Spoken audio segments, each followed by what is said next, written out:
Mr Corbyn, we've been reporting about the scandal at Shrewsbury and Telford, maternity care, families distraught about what's happened. This leaked report paints a very bleak picture. What would you do if you became Prime Minister? First of all, I'm shocked by the report, shocked by the contents that we've heard so far, and obviously a full investigation has to take place, which includes, I suspect, criminal investigations as well, but it also has to look at the question of funding and resources that have been made available.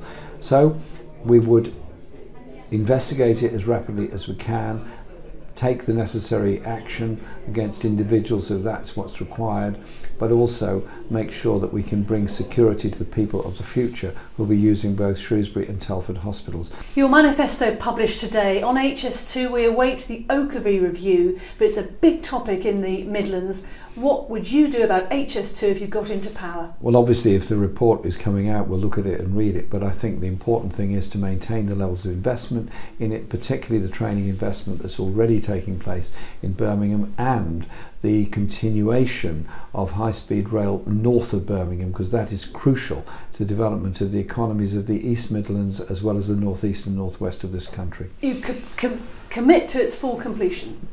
That's the Labour offer, is that we want to do that.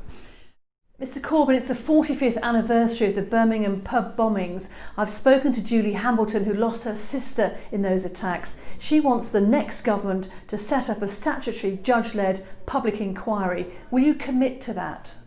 She's absolutely right on that. She's also right on what her and fellow campaigners said about the need for a police investigation which goes beyond the West Midlands Police, and I think that's absolutely the right thing to do. The pain that they're suffering has to be recognised, but it also has to be in their memory, I believe, that we ensure the Good Friday Agreement continues. Mr Corbyn, I've been filming in Dudley North, where you are now. I was surprised, many people saying long-term Labour voters going for Boris Johnson in this election. You're losing, you're not cutting through, they prefer the opposition.